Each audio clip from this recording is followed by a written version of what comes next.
everybody.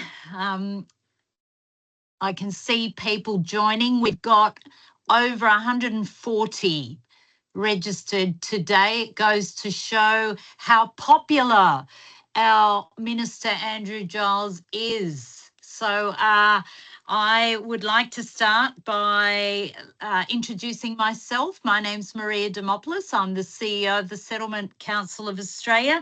It's wonderful to be able to invite CEOs, senior leaders from across our national membership as a peak body representing over 180 settlement organisations. It is a pleasure to have you this afternoon. Let me start, of course, by acknowledging country. I am on the lands of the Bunurong Boomerang people here in the western suburbs of Melbourne. SCOA, of course, is headquartered in Canberra, and so the Ngunnawal and Ngambri people are, of course, the traditional custodians there. So I pay my respects to leadership and wisdom traversing over 60,000 years in this country. I want to extend my respect to any Aboriginal and Torres Strait Islander peoples joining us today from across the country. I am very pleased to say that we have the privilege of speaking to Minister Andrew Giles today. Very timely conversation. Recently, many of you would be aware that the Australian government announced significant reforms to Workforce Australia, recognising that employment support needs need to become more connected to local communities, more responsive to people's individual strengths and circumstances. And for those of us working in the settlement sector, this is both a welcome announcement and all too familiar.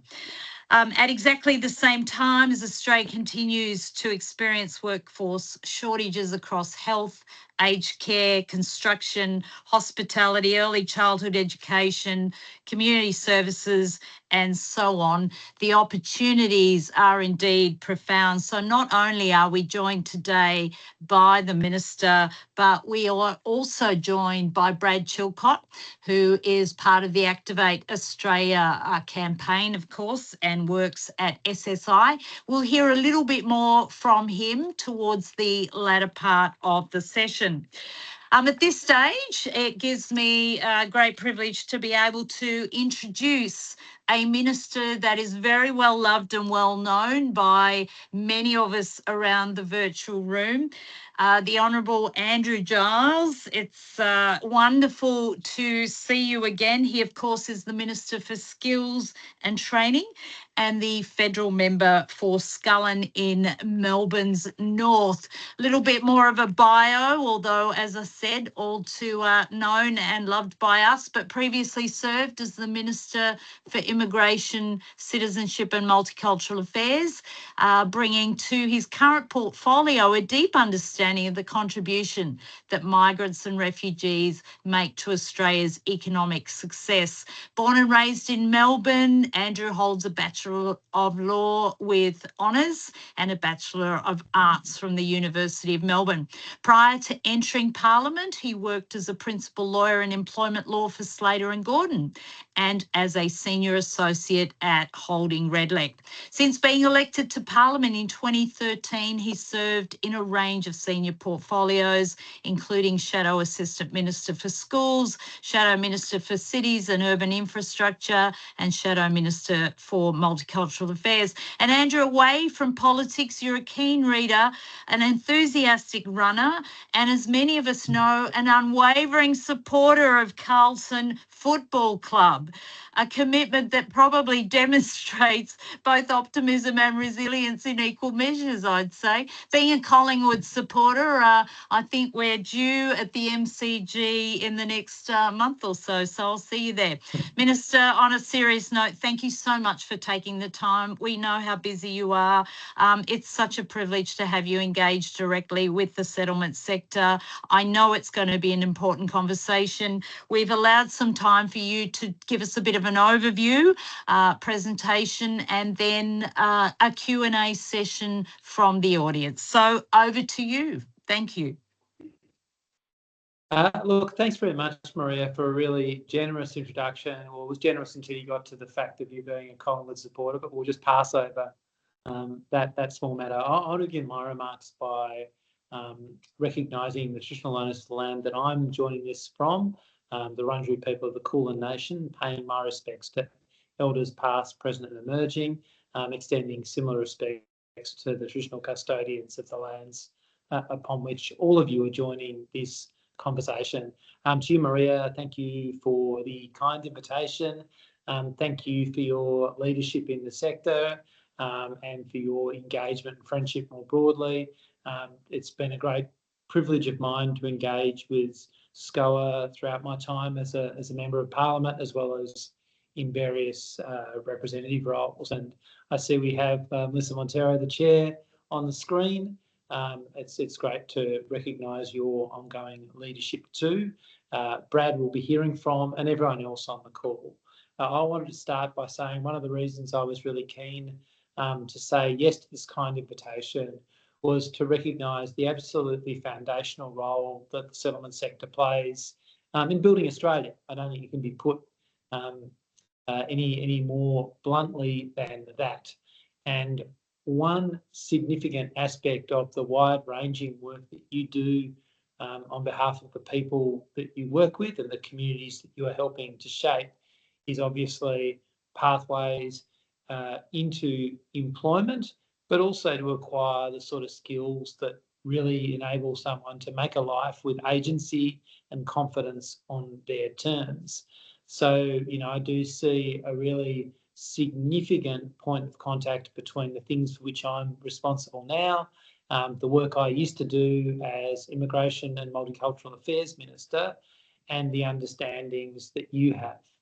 And I want to start on that point, both by sort of hopefully demonstrating the sense of respect and regard I have for each of you and for all of you collectively, but also to build upon what I hope is the big theme that I've sought to draw through the time that I've been the Minister for Skills and Training in the Albanese government.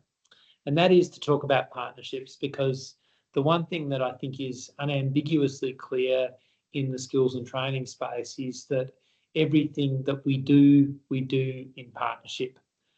Obviously, responsibilities are divided between the different levels of government, but a skill system that works and is fit for purpose has to also engage the people who employ labour, workers and the unions that represent them, the people who deliver training, whether it's in our TAFEs or other organisations, and obviously the community organisations that play such a critical role as social and economic connectors like the people on this screen. So I wanted to really emphasise that. Hopefully, over the course of this conversation, I'm sure I'll get some feedback, but hopefully some other ideas on which to build the work that I am doing. And on that work, I just want to make a couple of very brief foundational points, talk about the immediate budget measures, and then, with your indulgence, Maria, open it up to cross-examination. The first point I want to make is that when we came into government, as everyone here would be aware, we came immediately after the borders reopening post-pandemic. Now, that raised a number of issues, many of which are continuing to infect our politics in a pretty crude way right now, but particularly our labour market, and have put stresses and strains on the settlement sector and the people that you support. At the same time, in May 2022, Australia had the worst skills crisis that we've had in my lifetime, in just over 50 years. Now, that wasn't unusual, but the scale of it was quite significant. While all countries emerging from the pandemic period faced similar challenges, ours was more acute, the second worst of every advanced economy across the OECD.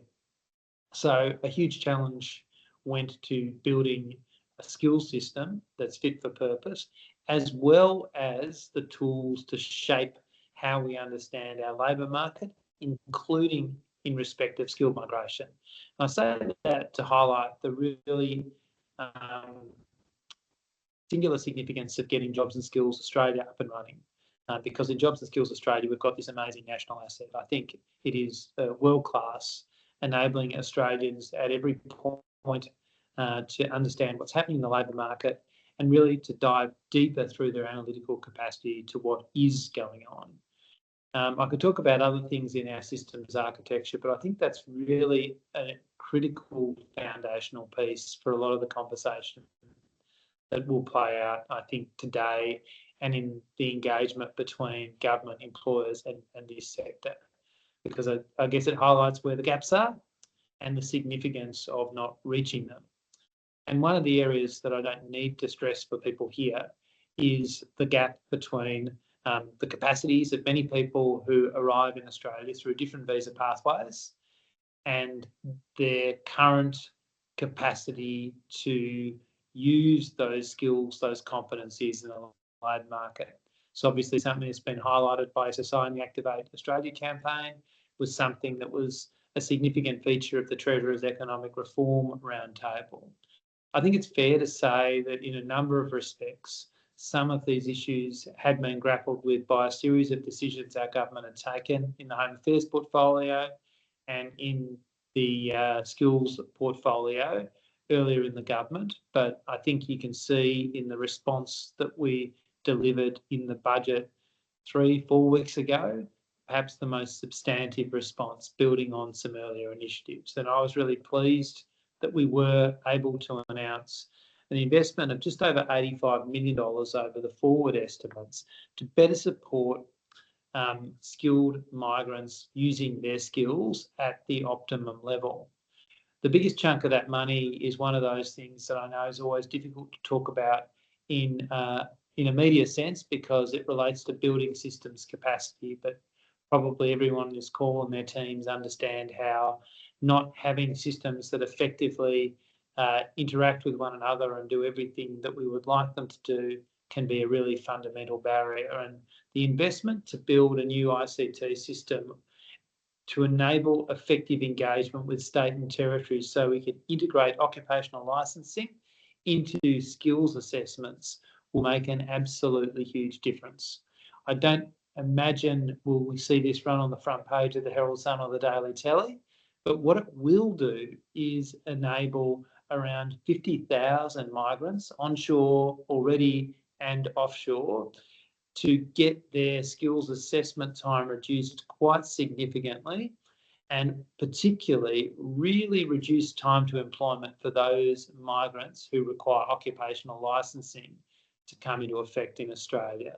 So this is, again, something that I'm really proud that we've got the commitment towards. I know it's something that many people on this call have been thinking about and talking about for a long time.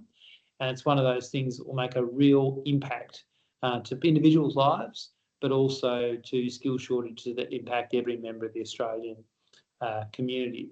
The two other significant budget impacts I want to just touch on briefly before making a couple other comments and opening it up. The money that we're investing to expand our approach to trade skills recognition for people who are onshore, who have existing qualifications gained overseas and practical experience.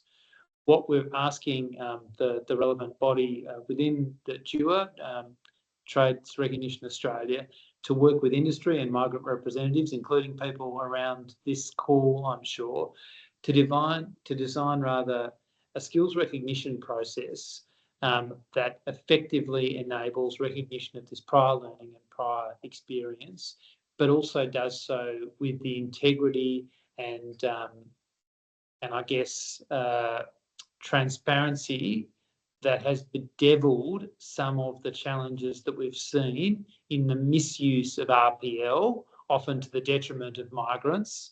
That's been such a feature, frankly, of my time in the portfolio and my time in public life. So I think this is a really important piece of work. And I think this is something that we feel could benefit up to 67,400 migrants. But I think the flow-on benefits are even greater than that, because I know that trust and confidence in recognition of prior learning needs to be restored.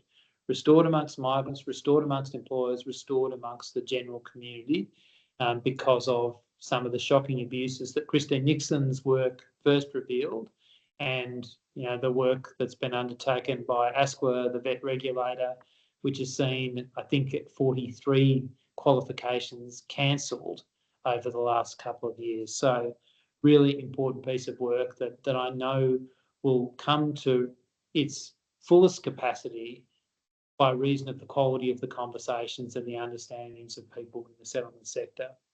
The last piece that's a final piece is money that will reflect directly a lot of the work that's been done through particularly the Activate campaign that enables us to strengthen the regulatory oversight of those multiplicity of assessing authorities, including publication of an annual assessing authority annual report from next year, because I know that's been a really constant theme in the campaign, and more broadly, perhaps where there hasn't necessarily been an argument about the substantive determination of an assessing authority, but just the failure to conduct transparently in terms of timelines in particular, and the frustration and often the hurt that's flowed from that.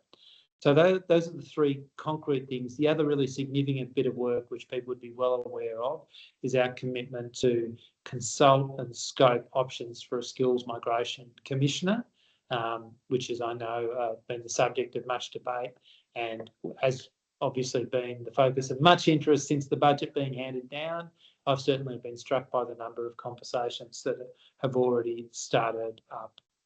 Now, these are the elements in the budget. I won't go through everything else, but there's probably just a couple of things to touch upon that are relevant to the sector. Marie, you've commented on the great work that my friend Minister Ishworth is doing in redesigning an employment services system based on principles. And I think that's a really exciting step forward for this sector, but more broadly, focusing on that really critical question of how far away is someone from the labour market and matching supports to that rather than the approaches that we have seen in the past. I think about how pleased I am as a local member as well as a minister that the EPRI program has been extended, because I see the impact that has on the ground in the communities I represent more broadly. I see the impact of broadly framed programs like Skills for Education and Employment and Free TAFE, obviously, on people who are supported here in crafting a big and expansive vision for the significance of having a skills system that's easy to navigate, that's flexible, and which supports lifelong learning, seeing people as they are, not pushing them into boxes. So I'll leave it there, Maria, because I think I promised to be brief and I probably haven't been all that brief.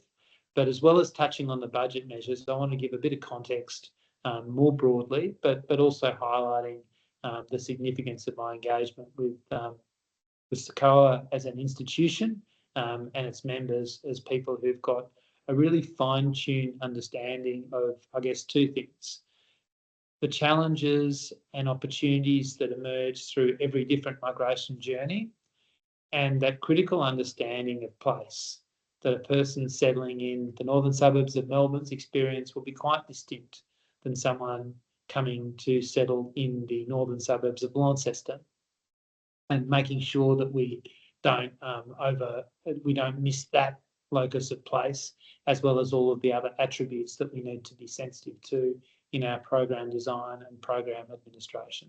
So Maria, really pleased to have the opportunity to share some of these reflections. Even happier to be able to engage with the people on this call and hopefully take away some homework. Thank you. That was an excellent overview of the context and setting the scene, and of course opening it up to questions. We have approximately 30 minutes for questions and discussions. I know the temptation may well be there for those of you who have known you in your various other roles, particularly in immigration, but I do really want to encourage people that today is the opportunity to focus on the skills, the training, the workforce issues that you've touched on. So please, can I encourage people to keep their questions and discussion points to that focal point. If you'd like to ask a question, please use the Q&A function, or raise your hand. We're open to many. We'll try and get through as many questions as we possibly can. And of course, given the Minister's just made a generous offer to take any homework home, we may well follow up with any questions that are a little too much at this in this very short time that we have. So I will open it up. As I said, either raise your hand or put the questions in the chat session there. How are we going? Might get off lightly. No, well, here we go. We've got a few here. Karen McLaughlin from Amplify. How will you align Australia's skills and training system with the settlement system so that newly arrived migrants and refugees can move seamlessly from English language and foundation programs into vet, higher education, decent work, rather than, as we see sadly all too often, falling through the gaps created by visa status, age cutoffs and funding silos? That is a very big question, Karen. Over to you, Minister. Sorry about that. Sorry. Not at all. Please. No, well, I mean, obviously it's a pretty broad question, and I think everyone on this call knows that there isn't a glib answer to that question. I guess what I can say from the get-go is that one thing that we've tried to do, and I've been on both sides of this divide since coming into government, is to better align our domestic skilling system with our migration system. And obviously having JSA now up and running has been absolutely critical when we think about how skilled migration is operating. I guess why I sort of, don't want to jump in and promise seamlessness is I think everyone on this table knows that migration journeys are all bespoke. They're not homogenous, and people in different, regardless of their circumstances, the questions around settlement can't be sort of put into boxes. What we can do is build systems that better reflect that reality. And I guess since coming to government, that's something that I have tried to do through some of the changes that we made when I was Immigration Minister to SETS, as being one example of building systems that reflect need, not more arbitrary propositions. Here, I think what we are really trying to do is to make sure that we do something in skills that I think conceptually is quite similar to how Minister Rishworth is approaching the employment services question, trying to marry the level of engagement to the individual need and indeed their individual circumstances too. We know there isn't one size fits all, but we also know that there are some relatively straightforward things that have held back a lot of people from being able to fully participate in the Australian economy and often in society more broadly. And that's, I think, why this skills recognition piece and the architecture that sits underneath it is so fundamentally important. The question about how this marries with the operation of the visa system obviously is no longer my bread and butter, but I don't say that to diminish the significance of these questions. Again, I'd say on any fair reading, a lot of the issues around precarity have obviously been fundamental to the way that we've sought to address a range of what I might describe as some really significant legacy issues, probably the most obvious being the people on temporary protection visas, but trying to make sure that people's pathway to permanency, where they have a pathway to permanency, is as smooth as possible, and that we remove some of the perverse incentives that have been a feature of our visa system. Yeah, thank you. Other questions? Again, either use the chat session or raise your hand.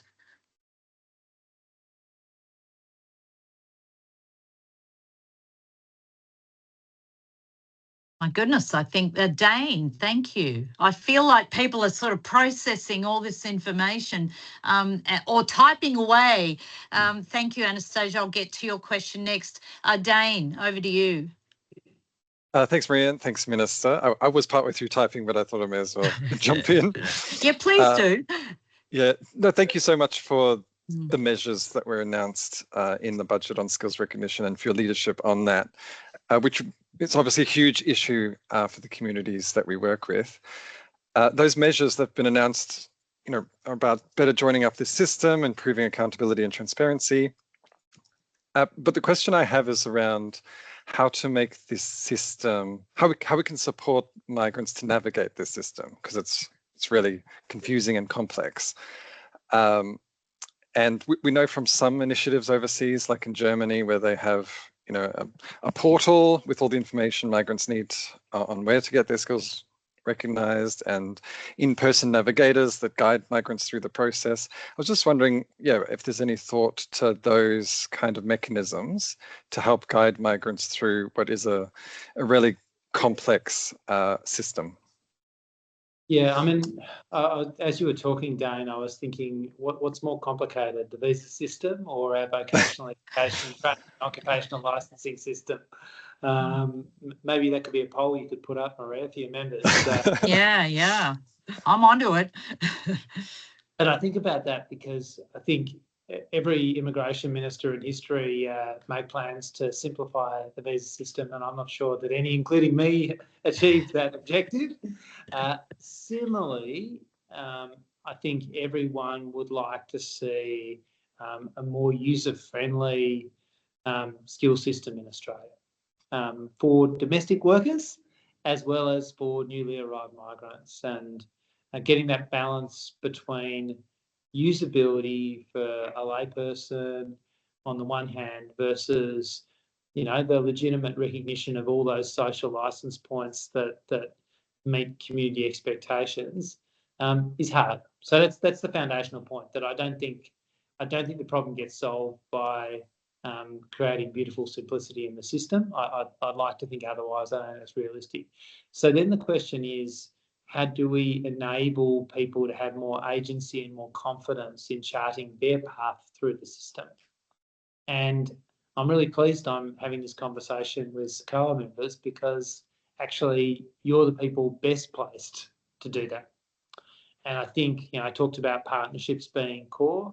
I think the conversation we have about the role this commissioner might play, and that is not something that would cover the field of your question, Dane, I'm not suggesting that, but I think they'll be quite instructive in terms of what do we want government to be doing, and what do we want the people who are the trusted intermediaries and supporters of newly arrived migrants, particularly newly arrived migrants who come through humanitarian pathways, who come as secondary applicants, the people whose agency is perhaps more qualified than others. So I kind of think this is something that will be iterative, not determinative in terms of the government response, and if done well, rests on a clear understanding between governments, state and federal, and the people around this virtual table, and more broadly in the third sector. Certainly creates those opportunities, though, as you say, around that partnership. Anastasia asks, for refugee and migrant communities, one of the risks is that pathways still focus heavily on making the person more employable, more eligible to the system, while employers, qualifications, recognition systems and workplace cultures aren't as equally required to become more recognition ready. So how will the skills and employment pathways, where are we? Whoops, I just lost it. How will the reform agenda ensure that migrant and refugee talent pathways don't simply move people into any job, but actually do recognise these skills, support safe retention and so on in a culturally safe anti-racist work context? Anastasia, that's a great question. It's something I've been thinking about a lot in both responsibilities I've had in government. I've got to say my thinking on the work piece was really deeply influenced by Hugh Trong when he was chair of the Settlement Advisory Council. And I think everyone on this table would know the trap of the first job becoming the last job for many people, and us not building that sense of possibility into the expectations and practical understanding of many, particularly refugee background people in Australia. Now, I'm also conscious that I could talk about this for several hours, so I'll try and be brief in acknowledging the weight of the question. A big part of it is about also recognising, I think the first piece of your question is that whilst it's absolutely fundamentally important to me as a member of the Australian government that we enable a workforce that meets the needs of our economy, what's more important is we equip people to live full lives. A big part of that for most of us is being able to work and work at a level that we find satisfying, but I don't suggest for a moment that that's the whole of this. For many people, perhaps older secondary applicants in particular, the skills we're providing them probably aren't principally for employment. They're for being able to act with confidence in their community and engage with other people. So that element I think I want to touch on as well. The last thing is, I think, the two biases that I try to be conscious of, and one is that, I don't see my role as trying to push anyone in any particular path, although I can tell you if anyone on this call has any skills that they can use in building houses, I'd be pretty grateful for that right now. It's about creating that sense of agency of making your journey in Australia on your terms, not meeting a template. And the other one is, so much of what we do in any of our maybe professional roles, we see through the lens of our responsibilities and what we know. A couple of the things that really strike me is that it's easy to overstate the role of the formal things that I've just been talking about as the budget measures, when there are obviously a range of biases that these won't touch. And that's a bigger whole of community piece of work. I don't have responsibility for that.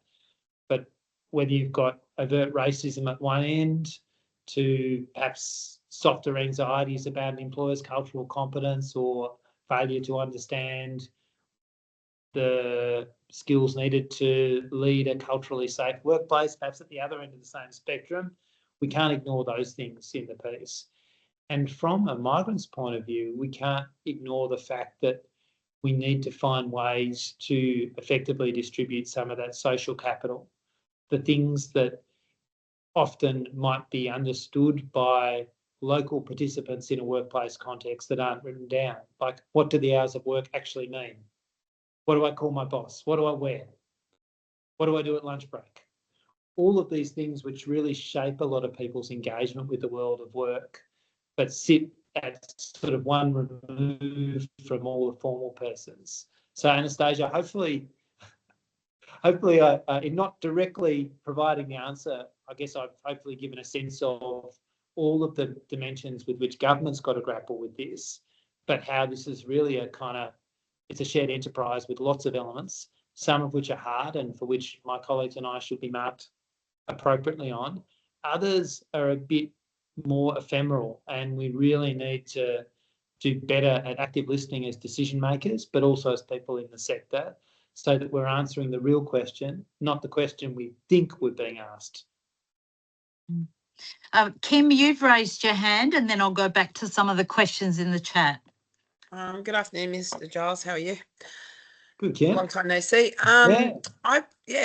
There was this is showing my age, but one of the best programs that I've ever worked under was a community employment program, CEP. I don't know if you know it, but if you don't, I'd recommend that you have a look at it.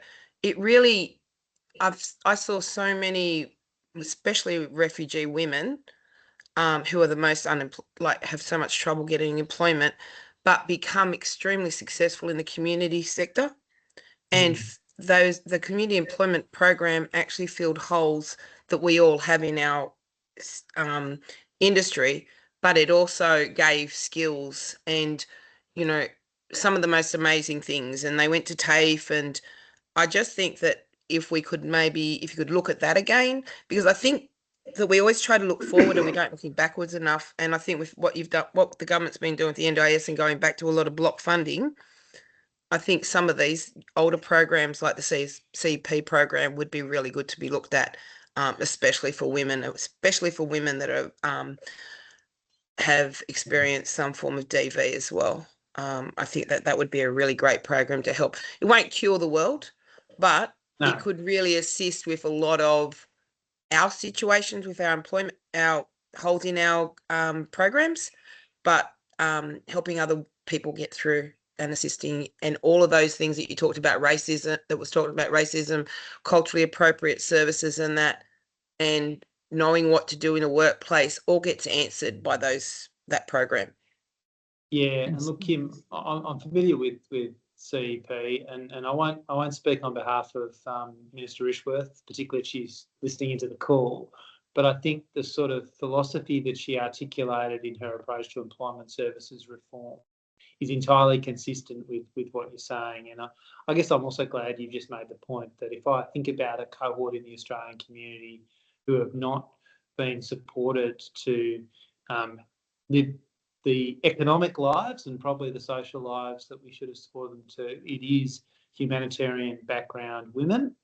And, you know, thinking about all of the reasons why that is so, some which relate to formal decision making, others, you know, a bit more kind of diffuse, it is something that's very much on my mind too. It gives that soft entry to employment and for childcare and everything. But a lot of the women on your the site today would probably have experienced some form of it too. Yeah. Yeah, thanks, Kim. This question relates to, could the budget and commissioners' work encompass professions as well as the planned trades? If not all professions, then at least some key areas that are in significant shortage. SSI's got a new national pilot program for migrant women, which is the reason for the question, and also making small bursaries available for migrants to support the costs of skill recognition accreditation. This all would make a big difference. Any thoughts? Well, on the first one, I'll maybe make two comments. One, I guess we're just starting a conversation, so I don't want to preempt what comes in. Obviously, historically, we've had a pretty hard barrier in, you know, the AQF between vocational and higher education. As a government, we are obviously trying to break that down through our commitment to tertiary harmonisation. I'm really excited about the work that the ATEC is leading in that regard. That said, I think if we try and do everything at once, we probably won't do it terribly well. So at the moment, I'm in active listening mode, not determinative mode around some of these questions. I do think as we continue to see a promotion of lifelong learning, perhaps the expansion of things in our training system of things like degree apprenticeships, as the lines become a bit less starkly drawn between those two streams, I think we do have to reconsider how our government and recognition systems, you know, respond to that. Did I see Sarah raise her hand, or did you put your hand back down? Yeah, there you go, Sarah. Thought I saw you. I was thinking I was going to write it, and then I didn't know whether I just put my hand up. So I was just doing a bit of everything. Hi, Andrew. So I just wanted to reach out. We're River Nile School. I don't know if you've ever heard of us, but we're a school for refugee girls. And I think for us, like, we have started a very bespoke program in terms of even what we call structured workforce placement, so that students would do whilst they're doing their VCE. And we're finding that the change in our girls' confidence around the workplace after those programs have been like exceptional. So they've become, over those, you know, 1 or, you know, sort of 5 days, or sometimes people do it like 1 day a week for 5 weeks or something like that.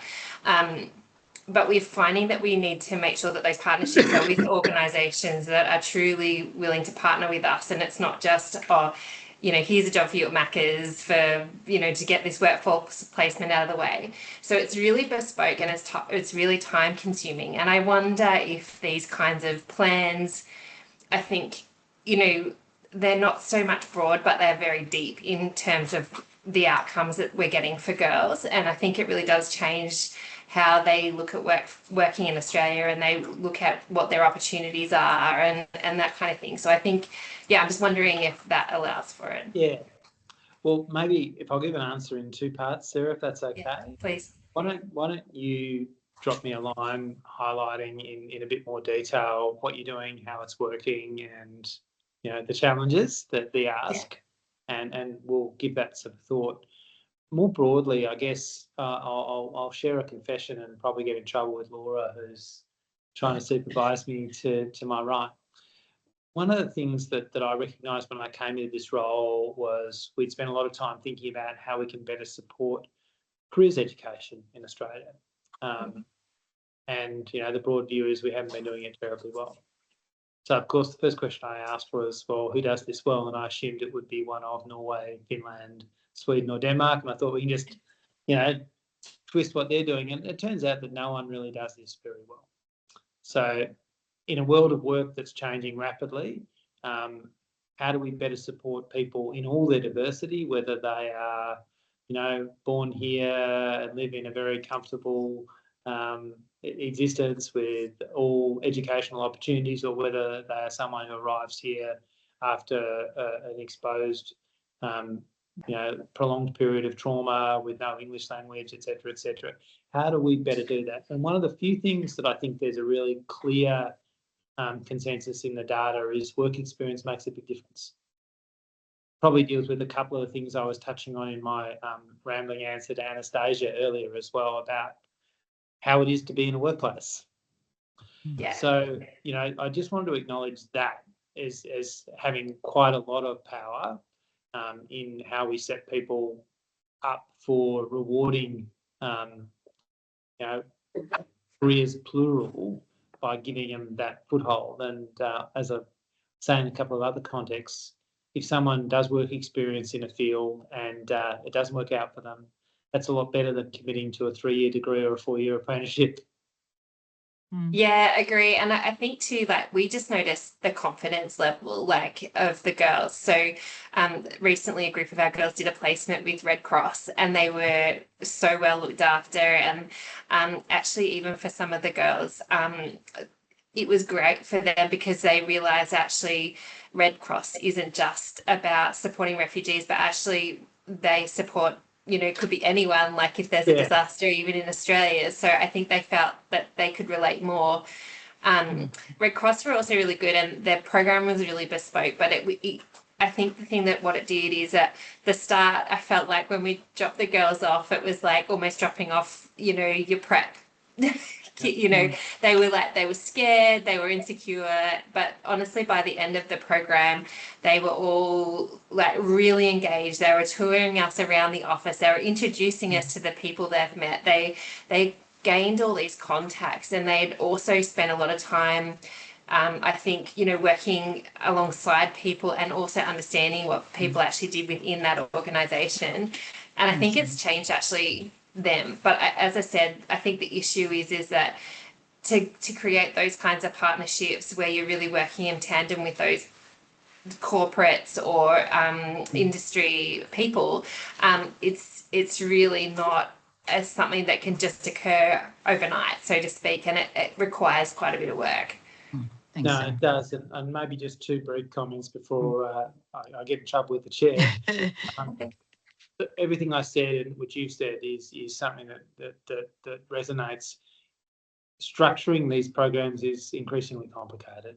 Yeah. More so if there is a vulnerability in the cohort. So trying to find ways to make these things work in a way that's relatively light touch or not ruinously expensive, either government or business, that's kind of seems to me to be the tricky piece here. Because I see how you speak as well as hear the stories, and it's really powerful. Trying to find ways to scale these sorts of things is quite a challenge, though. Minister, there are a number of other questions. If it's okay with you, we'd like to collate them and put them to you and then perhaps distribute sure. them back out to our members. We do record these events and we do then host them on our various kind of social media channels. So I do encourage people to stay in touch with us, and we'll continue to provide information and any responses that you have. But can I, there's never enough time, is there? Never enough time for what is clearly a very complex, fast-changing area, and we are very grateful to you. I would like at this stage perhaps to give Brad the opportunity to talk about Activate Australia and where that's at. Brad, you've got an amazing CV, but again, in the interest of time, are you going to stay on, Minister, or you're? I might have to drop off partway through, because I've got. I just wanted to be sure then, on behalf of the sector and on behalf of the of SCOA and our members, that we really are very, very grateful to you. We know how busy you are. So again, thank you for taking the time. Greatly appreciated. No, thanks, Maria. And I'll just say two things super quickly. One, I've got much more benefit from this conversation than I'm sure any participant has. And to Brad, if I have to leave halfway through, it will not be a reflection on your contribution. Minister, you've heard it all before many times. Brad, I'm going to, in the interest of time, hand it over to you. As I say, your experience and your insight in this sector needs no formal introduction. You're currently the strategic advisor to SSI's Activate Australia campaign, but over to you to tell us a little bit more. Thank you, Maria, and thanks again, Minister Giles. You and your team have been fantastic throughout this campaign to reform the skills and qualifications recognition system, not just for migrants, but for all people, but with this very special focus on migrants. But yeah, I just wanted to thank you, Minister, and your team and department for the way that you've engaged with this. We've tried to propose a very comprehensive approach to reforming the system. We've stolen bits from Germany and bits from Canada and bits from all over the world to bring together world's best practice into a full framework. And the way that your office, and especially also the Treasurer's office, Jim Chalmers' office, have really invested time and energy into understanding what we're proposing has been really valuable. So and affirming, I guess, that we're onto something, not just kind of flapping our mouths in the wind. So thank you for that. Really, I just wanted to jump on quickly and first of all say thank you to those of the SCOA members who are also supporters of the Activate Australia Skills campaign. Thanks to Maria and SCOA for endorsing these reforms. We've got more than 135 organisations currently supporting the campaign. And I'll give you a little bit of an update, which Minister Giles has touched on most of the things, but I'll give a bit more context in terms of where our campaign is going. But I also wanted to say, if you're not part of it yet, we'd love to have you, because first of all, the more the merrier. We are continuing to bring in partners from new sectors. We've got insurance companies joining because a lack of skills in construction industry impacts on insurance prices for Australians, for example. And the other thing that SCOA members will be able to assist us with is we, in this next phase, really just need to be able to tell the stories of people from migrant backgrounds who have not been able to have their skills recognised and so can't contribute to the Australian economy in the way, and the Australian population who are experiencing long waiting lists in allied health and construction and etc. We want to tell those stories, firstly to advance the purpose of this campaign, but also to keep reminding Australians in this current political context how much we would actually be missing out if migrants weren't here building our houses, teaching our kids in schools, nursing us in hospital, doing my son's kidney transplant next week. We need yeah, we need to not only continue to advance the conversation about these reforms, but to remind all Australians that so much of our prosperity, well-being, and experience relies on the contribution of migrants to our society. And this campaign, in great part, is designed to maximise that for the benefit of every migrant, a person of migrant background in Australia, and for the benefit of all Australians. So the things that were announced in the budget are massively welcome. I had a great conversation with Anna Faithful, the DepSec at DUA, who is looking after this 2 Fridays ago, and she explained in a lot of detail how the investment into reforming essentially the back end, the systems of TRA are going to set us up to be able to do some of the other things that we're asking for in our suite of reforms. But the main piece I wanted to focus on really is the announcement of the consultation into the Commissioner. And the reason I focus on that, and firstly thank the government for having a forward agenda to dig deeper into that and to come to a decision. But the reason that I'm mentioning that is, for those of us who are part of the campaign already, you would have seen there's 4 different elements to things we're asking for. I won't go into those now. You can read the policy paper. But the primary and overarching purpose of this, in terms of an outcome, is that we see migration to job as one system, where if you're recognised for migration purposes and get a skilled visa to come to Australia, it shouldn't be impossible to be recognised for employment purposes and work in the job that we actually gave you a visa to come here and your skills and qualifications to be utilised in. The system's fragmented across multiple departments and ministers and etc. That's fine. That's probably impossible to undo all of that fragmentation in the way our government departments are constructed. The Commissioner is intended to be the person who can look at the system from visa to job, identify barriers, propose solutions to removing those barriers across all industries, trade and professions eventually, and then propose those solutions to ministers and the government for them to be able to address those barriers and remove them. The reason I say that's the most important one is because the other things in our policy platform, like skills recognition hubs that help migrants navigate the recognition system, like fixing up dodgy RPL practices, and like having subsidies to make it cheaper, for example, are all actually solutions that we are proposing, because they could be done, some of them right now, while we work towards having that overarching infrastructure, that Commissioner above the system to do that in an ongoing way of continual improvement. So we're really, really excited that the government has announced they will consult on what that Commissioner should look like. The model we're following is the Canadian model, which I won't go into now, but you can explore that for yourself. And just having that skills recognition commissioner, or the fairness commissioner, they call it in some states.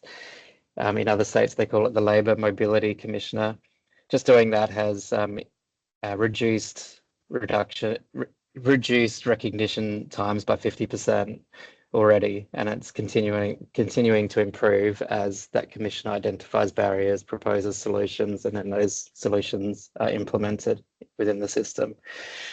So all of that is to say, we did great. Thank you for all of your support in the campaign. For those who aren't involved yet, please send Maria an email and say you'd like to get involved, and Maria can connect you up with myself and SSI.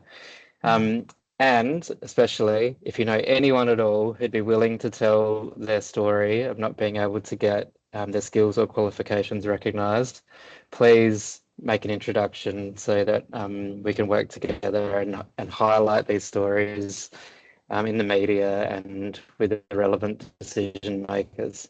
So thank you very much for letting me speak, and please join our campaign. Thank you.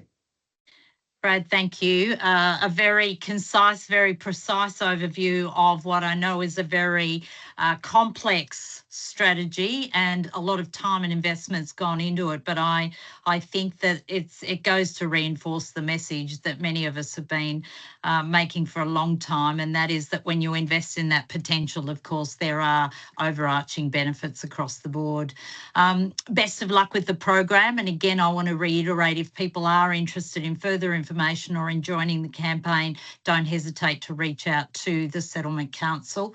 There are, as I can see, a number of questions that I won't put to you, Brad, but again, similar to the Minister, if there are additional questions, we'll collate all of these and share them with you.